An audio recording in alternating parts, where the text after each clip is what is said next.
Bientôt à L News, première chaîne d'info. Bonsoir, Éric Zemmour, président. Quelles conséquences pour la France? Et Stéphane Totuy, président, quelles solutions pour la France? Sur ces plateaux, messieurs Bion Serge, président du mouvement Tous France. Messieurs Bion, bonsoir. Bonsoir, monsieur. C'est bien, aujourd'hui, les Français issus de l'immigration africaine, asiatique, européenne et aussi Amérique latine se posent des questions aujourd'hui. Si Zemmour passait président, quelles conséquences pour la France? Y aura-t-il des conséquences ou pas? Et aussi, si Totuy Stéphane, président de la France, demain, quelle solution pour la France? D'abord, je vais vous présenter, nous allons essayer de comprendre pourquoi aujourd'hui votre mouvement Tous France a choisi M. Stéphane Totuy comme candidat à l'élection présidentielle 2022. Bien. Bonjour, rebonjour plutôt, bonsoir. Andreas, donc oui, je suis Hank Serge Bion, président de Tous France, parti politique, jeune, certes, mais parti politique qui soutient Ange Stéphane Totuy aux élections présidentielles françaises en avril prochain. Alors, Monsieur Totuy, je l'ai rencontré il y a quelques mois de cela et très franchement, au moment où on se rencontre, je me pose la question, Monsieur Totuy, vous me semblez être un père de famille tranquille, une vie tranquille. Pourquoi vous voulez rentrer dans ce, entre parenthèses, ce merdier? Et il me répond, écoutez, je constate que notre pays va mal. Notre pays va mal et il y a beaucoup d'amalgames. Et je me suis dit, bon, ça fait 10 ans que j'y réfléchis, mais là, je ne peux plus attendre, il faut que j'y aille. Il faut que je rentre dans l'arène pour apporter à la France ce que je peux apporter à la France. Parce que, et il était avec ces deux gamines, deux magnifiques jeunes filles, il me dit comme ça, c'est pour elles que je le fais. C'est pour elle que je fais. Et quand je quitte cet endroit-là, je ne donne pas mon oui tout de suite à M. Totuy. Je lui dis, écoutez, je vais y réfléchir. Parce que moi, je suis un homme de réflexion et d'engagement. Donc, je vais y réfléchir et je viens vers vous. Je pense que je n'ai pas réfléchi trop longtemps. Parce qu'après, il m'appelle pour me dire qu'il avait besoin de moi sur un rendez-vous. Et je me suis dit, ok, j'arrive, on va le faire ensemble ce rendez-vous. C'est comme ça que je me suis lancé dans la campagne d'Ange Stéphane Totuy. Moi, j'aime l'appeler Ange Stéphane Totuy parce qu'il a aussi le prénom de Ange. Et j'aime l'appeler comme ça. Vous pensez qu'il va gagner parce qu'on sait très bien que la France n'est pas encore prête à avoir un président nord-africain? Parce que je signale juste que j'ai suivi l'autre fois Mme Ramayad à la télévision. Elle disait qu'elle était candidate à l'élection présidentielle, où la journaliste, une des invités aussi, disait directement à l'invité Ramayad que vous savez très bien que vous ne serez pas voté par les Français. Alors, lorsque votre candidat Stéphane s'est dit candidat à l'élection présidentielle, est-ce que vous pensez qu'il serait demain, pourquoi pas, voté par les Français? Alors, comprenons-nous bien, nous sommes dans un pays qui n'interdit rien à partir du moment où nous ne sommes pas dans l'illégalité. D'accord? Ce qui veut dire qu'aujourd'hui, nous avons, me semble-t-il, des conseillers municipaux noirs, des conseillers, des députés noirs, bref, notre population dite de l'immigration ont des responsabilités à tous les niveaux dans le pays. Alors pourquoi pas demain un président noir en France? Oui, un peu comme à une époque aux États-Unis, qui lui pensait qu'il y aurait un président noir aux États-Unis? Aux États-Unis, je le rappelle, pays qui a une longue histoire avec sa vision des Noirs. Pour autant, ça a eu lieu. Mais est-il prêt aujourd'hui de gérer la France, cette ambiance française? Est-il prêt aujourd'hui de gérer la France? Parce que, je ne dirais pas la majorité des Français, mais les Français sont quand même, ils ne sont pas prêts peut-être à accepter Totuy aujourd'hui. Est-il prêt aujourd'hui d'affronter ces mondes aussi politiques qui, des fois, accusent l'Africain de piller la France? Alors, j'ai une question pour vous. A-t-on fait un sondage dans notre pays auprès des Français et des Françaises pour leur demander est-ce qu'ils seraient prêts à accepter un président noir ou une présidente noire. Il me semble que non, ça n'existe pas. Alors sur quelle base pouvons-nous dire que les Français et les Françaises ne sont pas prêts? Sur quelle base? Je vous pose la question. Mais c'est à vous de répondre aussi. Ah ben, je dis parce que vous me posez la question à savoir, est-ce que... Mais il n'y a rien, il n'y a pas d'éléments qui disent que non. Mais oui d'ailleurs, je vous l'accorde. Mais il n'y a pas d'éléments qui disent non. Alors, osons. Qu'est-ce qu'il propose aux Français aujourd'hui? Qu'est-ce qu'il propose aux Français en général? Alors, pourquoi les Français doivent croire à Totui aujourd'hui? Regardons notre pays. Faisons un constat, Andreas, si je peux me permettre. Quel est le constat dans notre pays? Nous avons un pays aujourd'hui qui est dans une forme de...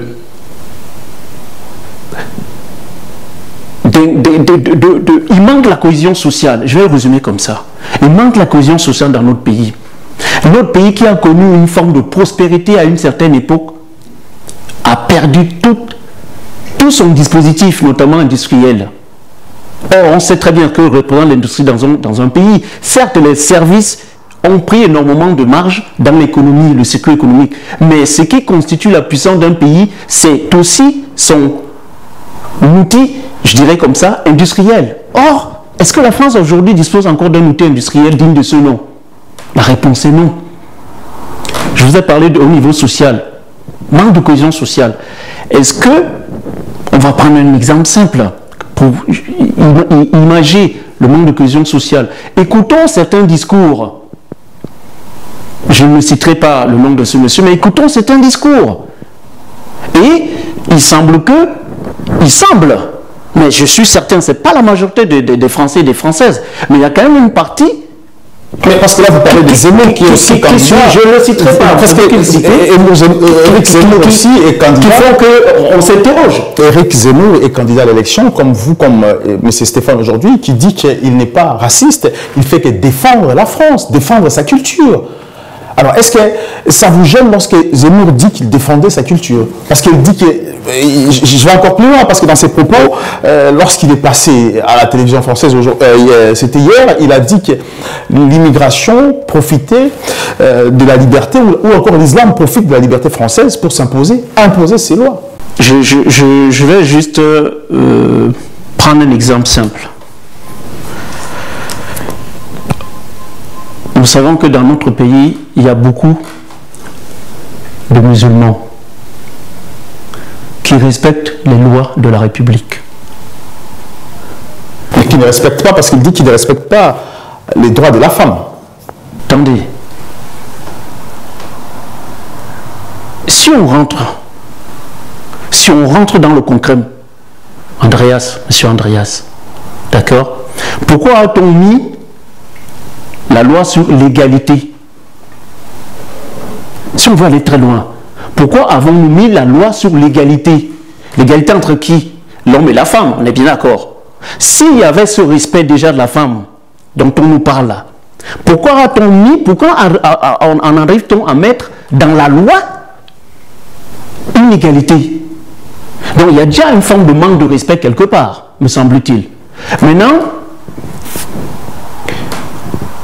pourquoi situer forcément ce discours-là vers les musulmans? Selon lui, les musulmans ne respectent pas la loi, ne respectent pas la France. En ne faisant pas quoi? En ne faisant pas quoi? Quel exemple? Quel exemple? Je vous pose la question. Il est accepté par le Français aujourd'hui. Les Français sont derrière lui. La France aujourd'hui est derrière Zemmour. Nous sommes combien? On pense que Zemmour est déjà président. Ce qui se passe aujourd'hui à la télé, on a l'impression qu'on est déjà président. Combien d'âmes sommes-nous en France? Combien d'âmes? Combien d'êtres humains sommes-nous en France? Si on dit 2 millions, prenons l'exemple, 2 millions suivent Zemmour. Ça veut dire que la France suit Zemmour? Je ne crois pas. Donc s'il vous plaît, ne me dites pas que la France suit M. Zemmour. Vous voyez, vous m'amenez même à prononcer son nom que je ne voulais pas prononcer. La France suit ce monsieur. Non, ce n'est pas la France qui suit ce monsieur. C'est quelques millions quelques. Quelques millions. Exactement. Non, ce n'est pas la France. Ce n'est pas la France. Je voulais juste savoir ce que vous pensez lorsque Zemmour dit que je ne suis pas raciste, je défends la France et la culture française. Ce sont ces propos qui n'engagent que lui. Parce qu'on croit qu'il est raciste, mais lorsqu'il dit ça, pour lui, il n'est pas raciste. Mais je vais revenir un peu lorsque les Africains ou encore les présidents africains s'est dit nationalistes, ils sont traités tout de suite des racistes. Ils sont attaqués, mais lorsque Zemmour va dire que la France, demain peut-être, il peut avoir un président nationaliste, est-ce que ça peut changer les choses en France? Est-ce que les Africains peuvent regarder mal la France? Alors, une fois de plus, vous m'emmenez sur un terrain qui est celui de ce monsieur. C'est de ça qu'il s'agit. Il est libre de s'exprimer comme tout citoyen. Cela ne voulons pas dire ce qu'il dit est une vérité. C'est pas parce qu'on crie fort qu'on dit la vérité. Je pense. Donc, ce monsieur peut dire tout ce qu'il souhaite. À partir du moment où les médias lui accordent de l'audience, bref, de l'espace, il peut s'exprimer. Aujourd'hui, vous nous accordez de l'espace, et nous vous en remercions, nous nous exprimons. Mais nous faisons en sorte que la France soit dans l'apaisement. Dans l'apaisement. D'accepter l'immigration.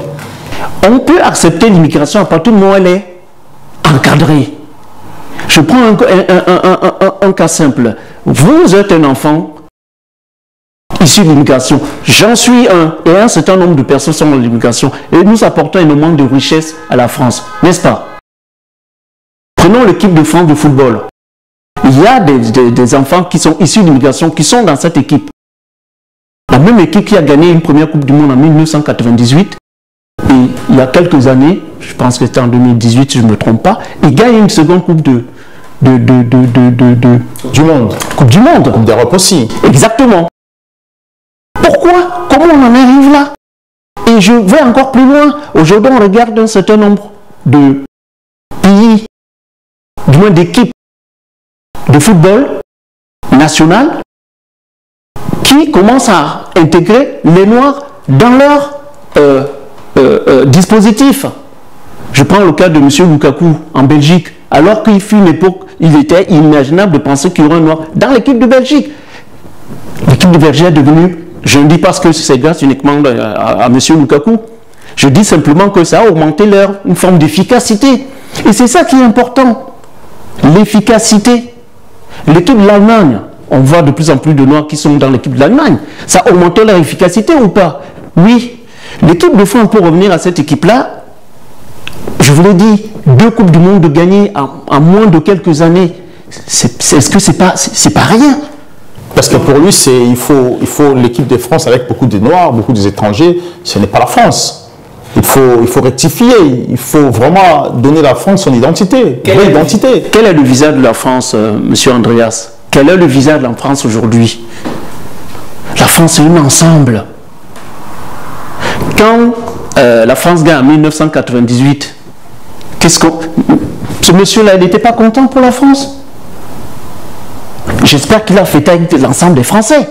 Quand il gagne à nouveau, quand cette équipe gagne à nouveau, en 2018, je pense, je ne suis pas très photo, mais bon, j'essaie de suivre quand même, parce que c'est notre équipe nationale, il n'était pas heureux pour la France qui emporte sa seconde Coupe du Monde? Je pense que oui. Pourtant, comme il le dit, il y avait autant de Noirs. Mais est-ce que la problématique, c'est autant de Noirs? Pour moi, c'est l'efficacité qui est importante. Être efficace, quel que soit le lieu, quelle que soit l'organisation dans laquelle nous évoluons. C'est l'efficacité qui... Est-ce que c'est l'identité de la France? Est-ce que c'est la France? Est-ce que la France est un pays mixte, un pays noir? Qu'est-ce que vous appelez identité? Expliquez-moi, c'est quoi l'identité d'un pays? Parce que nous avons l'impression, parce que les Français ont l'impression que les Africains prennent plus de place, prennent leur place, parce que lorsqu'il dit qu'il va supprimer les droits des sols, parce que les Africains ne veulent pas travailler en France, ils veulent profiter des systèmes établis par la France, vous bénéficiez des droits des Français. Est-ce que vous, lorsque vous arriverez au pouvoir, votre candidat Stéphane, quelle serait sa politique? sur ces... Au niveau de ce côté, de cet aspect-là, qui est l'immigration, notre candidat souhaite que les choses, et je l'ai dit tout à l'heure, soient encadrées. Nous acceptons l'immigration légale et non l'immigration illégale. D'accord? Légal dans le sens où, quand quelqu'un va arriver chez nous, on lui donne un visa peut-être de 3 mois. Parce que cette personne-là, grâce à ce visa, on sait où elle se trouve. Et on peut mieux, en parenthèse, contrôler. C'est ça que nous acceptons, mais pas l'immigration illégale. Maintenant, si quelqu'un arrive chez nous en tant qu'immigrant illégal, il est important déjà d'assurer l'aspect humain, d'accord? L'aspect humain, c'est-à-dire le recevoir, lui accorder le minimum élémentaire en termes de besoins et ensuite le faire rapatrier. Mais allons encore plus loin. Pourquoi ces gens partent de chez eux pour venir? Vous savez ce qu'on appelle la survie, l'instinct de survie humain. La plupart du temps, c'est que ces gens n'ont plus de quoi vivre chez eux. Et donc, ils viennent ici. À partir de là, s'ils sont dans l'illégalité, comme je l'ai dit, il faut les accueillir dans un cadre humain et ensuite les rapatrier. Parce que la problématique, c'est que tout doit être...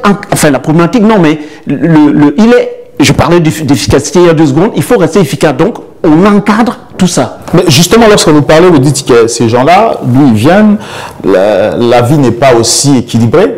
Les Africains pensent... Aujourd'hui, les Africains pensent que la France est responsable des situations des pays africains où on voit des dictateurs gérés. Quand je parle plus, je cite les pays francophones, je prends les Congo démocratiques, je prends Brazzaville, je prends la Côte d'Ivoire, dont vous êtes originaire. Les Africains pensent à cause de la France qu'aujourd'hui, il y a la souffrance en Afrique. Alors, lorsque vous, Stéphane, passerez président peut-être demain, quelle politique peut-il appliquer envers ces pays de la francophonie? Parce qu'on accuse la France aujourd'hui de soutenir ce qui se passe, toutes ces crises dans nos pays d'origine. Alors, c'est aussi l'une des raisons que nous avons, nous partis tous avons décidé de soutenir le candidat Stéphane Totti, parce que il a compris qu'il faut des partenariats gagnant-gagnant avec ces pays. La jeunesse qui est là n'entend plus ce paternalisme, ce côté dominant-dominé, ça ne passe plus. On prend le cas du Mali aujourd'hui, monsieur Andreas, vous voyez bien ce qui se passe au Mali. Les jeunes ne disent pas qu'ils n'aiment pas les Français ou n'aiment pas le peuple français, c'est pas vrai. Mais ils ne veulent plus qu'il y ait une forme de politique dominant-dominé ou ils veulent un partenariat gagnant-gagnant. Et c'est ça que monsieur Totti veut amener. Parce que nous serons tous gagnants dans le sens où, dans le cadre de ce genre de négociations. Quand on arrive dans un pays qui a de la richesse, d'accord, matière première, l'uranium par exemple, je pense qu'on en serait au Mali si je ne me trompe pas, mettons en place un contrat gagnant-gagnant. De manière à ce que la perception des Maliens, si tu restes sur cet exemple-là, ne se disent pas, oh, la France reste avec un état d'esprit de colon. Est-ce que ça ne serait pas une trahison diplomatique française? À quel niveau? Lorsque vous parlez de gagnant-gagnant, parce qu'aujourd'hui c'est la France qui détient tout. La France dit que ce sont des pays qui l'a colonisé, ça revient à la France. Donc, vous voyez ce que vous êtes en train de dire là? Ce que vous êtes en train de dire, c'est exactement ce que reproche la jeunesse malienne ou la jeunesse africaine à la France. Quand je dis la France, ce n'est pas le pays français. C'est les politiques français. Et vous venez de donner un exemple tout à fait clair. Est-ce que, pour prendre le cas du Commonwealth et l'Angleterre, est-ce que l'Angleterre vient dire que ces anciennes colonies les appartiennent? Non. Par contre, ces anciennes colonies sont des partenaires à part entière. Et c'est cette force-là qui a permis à l'Angleterre, je pense, de quitter l'Union européenne et de faire cavalier seul. Parce qu'ils ont des partenaires. Ce qui fait qu'aujourd'hui, c'est ce type de partenariat que nous souhaitons avec ces pays francophones avec lesquels nous avons une grande histoire, une grande et longue histoire. Des exemples, des expériences heureuses et puis des expériences moins heureuses.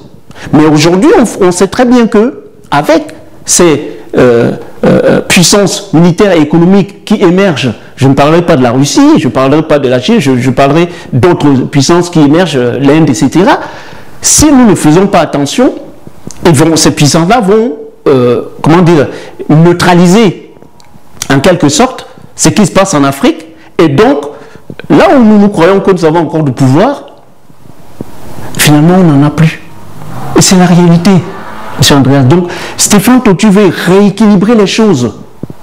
Parce que je me rappelle en 2007, lors du G7, sommet G7, Nicolas Sarkozy avait dit « J'espère que je n'ai pas trahi la diplomatie française et que je ne serai pas puni par la diplomatie française. » Parce que lorsque vous dites ça, est-ce que Stéphane, aujourd'hui, serait capable d'assumer ce que vous dites aujourd'hui? Parce que la France aussi a sa part. Parce que c'est la France, le président français représente juste ce pouvoir que porte la France demain. Que souhaitons-nous, M. Andreas? Que souhaitons-nous? Nous savons qu'il y a une problématique au niveau du monde, une problématique d'équilibre. Or, nous avons une histoire avec le continent africain, du moins dit francophone. Si nous arrivons à équilibrer les choses avec ces pays, la France va retrouver une forme de puissance à peine imaginable. Mais si nous persévérons dans cette vision de dominant-dominé, dans cette vision de colonialiste, nous allons tout perdre. C'est ça la réalité, M. Andreas. Parce que je vous l'ai expliqué tout à l'heure, il y a d'autres puissances qui émergent. Je ne vous ai pas parlé de la Chine, je ne vous ai pas parlé de la Russie. Alors que de grosses puissances sont en train de s'intégrer dans ces pays-là. À l'arrivée du président Obama au pouvoir, lorsqu'il a accédé au pouvoir, les Africains ont cru que le président Obama serait un bon président pour l'Afrique, qu'il allait défendre les intérêts des Africains, donner la liberté, une forme de liberté aux pays africains, alors que non, aujourd'hui, l'Afrique est telle qu'avant Obama.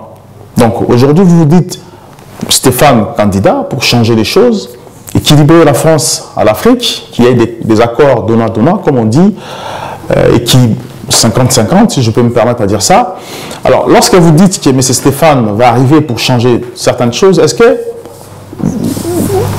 est-il conscient aujourd'hui que la France a ses obligations envers tous ces présidents qui accèdent au pouvoir?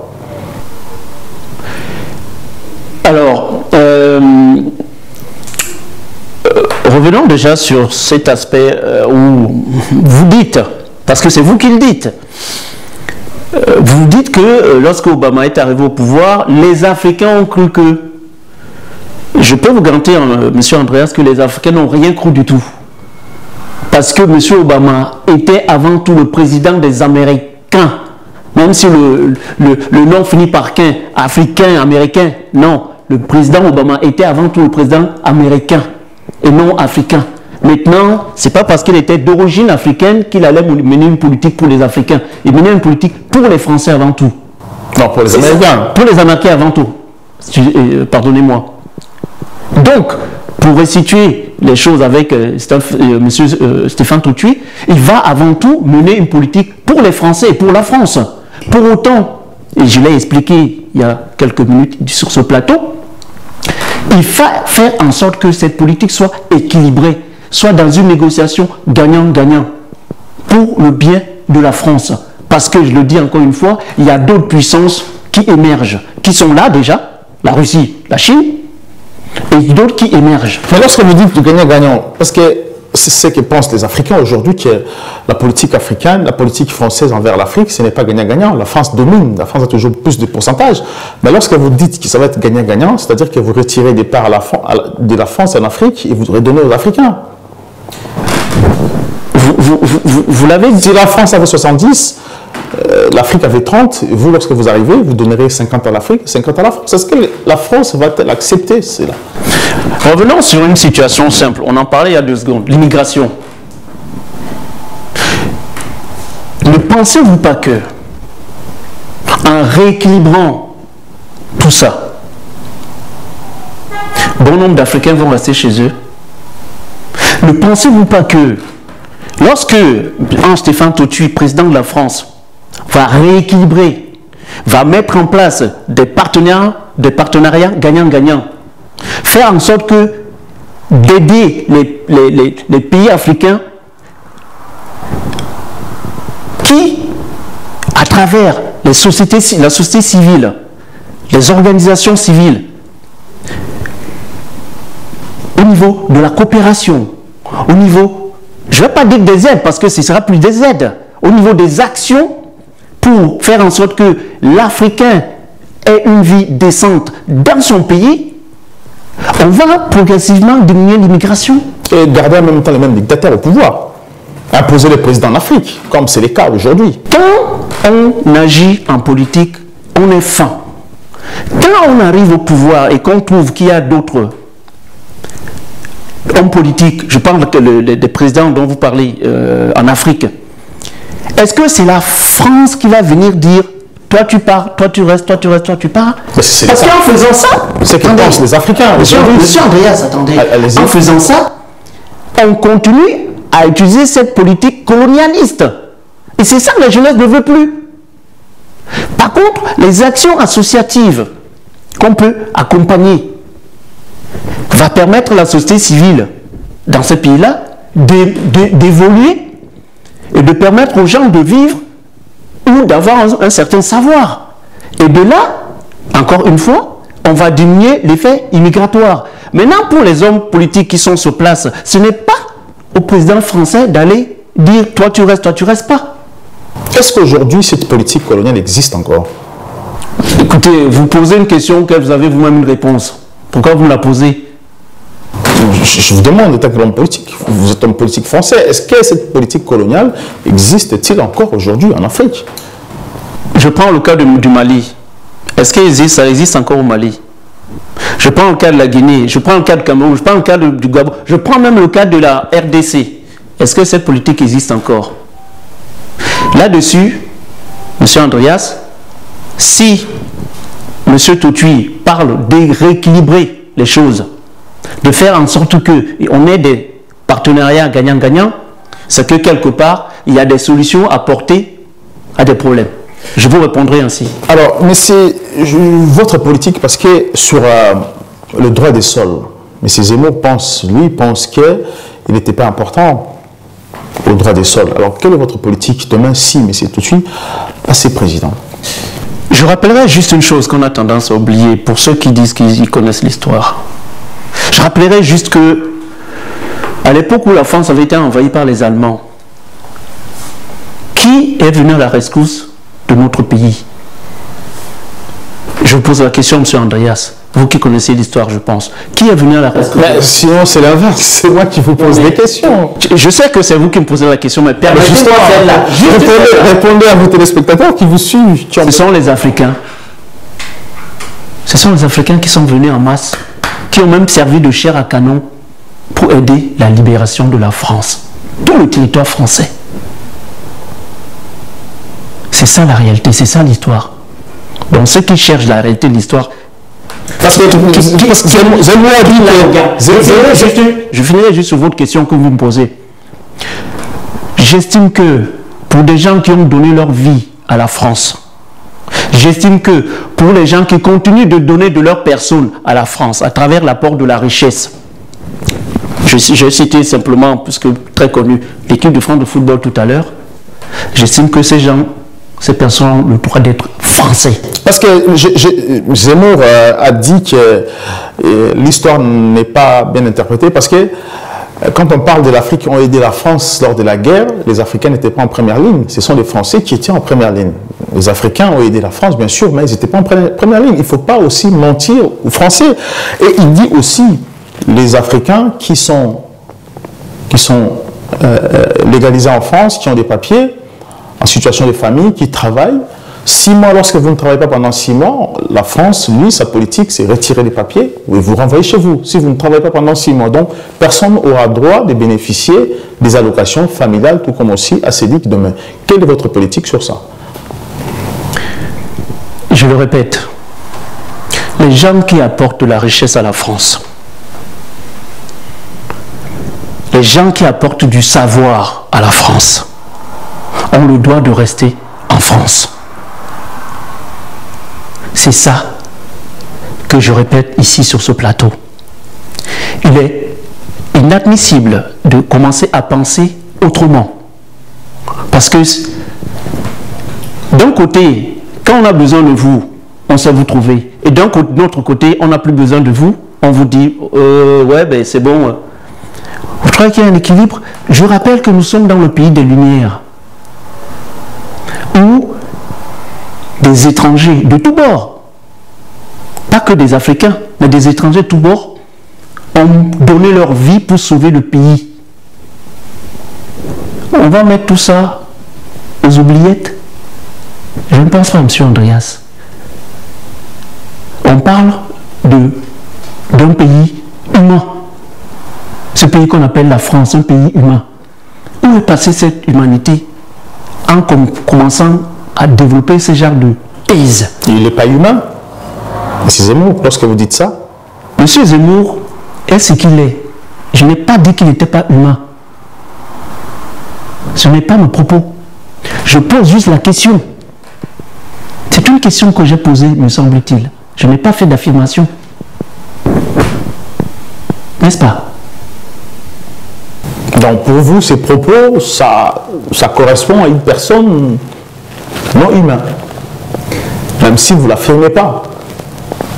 Est-ce qu'on peut comprendre ça? Je répète, et je repose la question. Doit-on à un moment donné, quand on a besoin, on dise oui, vous êtes bien là, et quand on n'en a plus besoin, on dit, ben écoutez, on va peut-être voir les choses autrement. Je pose la question. Je vous laisse 30 secondes s'adresser aux Africains ou encore aux Français qui vous suivent actuellement avant de clore cette émission. Alors, je tiens déjà à vous remercier de nous avoir ouvert la parole sur ce plateau-ci. Et je tiens à dire que à travers Stéphane Tautuy, qui est supporté par le parti Tous France, Stéphane Tautuy a 5 priorités qu'il veut apporter à la France rapidement. La première priorité, c'est une égalité républicaine entre chaque citoyen et chaque territoire. Deuxième priorité, c'est mettre en priorité les très petites entreprises et les PME, de manière à ce que cette catégorie d'entreprises apporte des emplois supplémentaires. Troisième priorité, c'est étendre le droit de vote aux résidents non français et non européens, parce que ces gens-là paient leurs impôts en France. Et ensuite, on souhaite amener à l'âge de 16 ans le droit de vote, à condition qu'il y ait un service civique d'effectuer. Quatrième priorité, les maires, nos élus de moins de 1500 habitants, je pense qu'ils méritent qu'on réévalue leurs indemnités. Et enfin, cinquième et dernière priorité, ce qui se fait déjà dans certaines régions, c'est la gratuité des transports publics pour tout résident de la France. Voici les 5 priorités de M. Stéphane Tautuy, président de la France. Merci beaucoup, M. Serge Bion. Je rappelle que vous êtes président du parti politique Tous France. Merci à ceux qui ont suivi cette émission. Je vous demanderai de s'abonner et surtout de rester fidèle à votre chaîne. À très bientôt. Congo AL News, première chaîne d'info.